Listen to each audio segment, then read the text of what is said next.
J'ai entendu un pasteur dire le 666 c'est le pape de Rome. C'est la bête. Vous voyez l'église catholique, c'est la Babylone, c'est la bête, c'est à eux. Mais si on voit d'abord le contexte de ce chapitre, Saint Jean écrit ce chapitre dans un contexte de persécution. Les chrétiens étaient persécutés à Rome. Est-ce qu'aujourd'hui, Rome n'est-il pas devenue chrétienne? Donc on ne peut plus parler dans ce contexte-là, puisqu'à l'époque, Rome n'est pas chrétienne. Donc ils persécutaient les chrétiens. D'où le 666 parlait de l'empereur de Rome. C'est le contexte de l'époque. Et puis si on fait ce qu'on appelle aujourd'hui une interprétation de l'étude de cette écriture, à l'époque, on utilisait les chiffres, les lettres pour parler d'un mystère. 6 et 6 et 6 parlaient de César et Néron. Et aujourd'hui, s'il fallait réinterpréter ce texte, ça peut nous parler des pouvoirs politiques qui veulent étouffer le message de l'Église.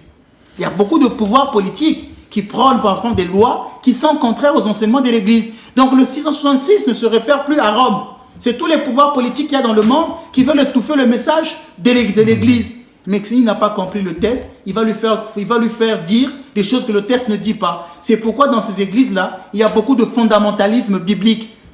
Et pourquoi je répète, mes amis, mais soyez fiers d'être des orthodoxes, mes amis orthodoxes. C'est pourquoi nous, dans l'église orthodoxe, on a une loi. Les orthodoxes ne plient pas avec des hétérodoxes.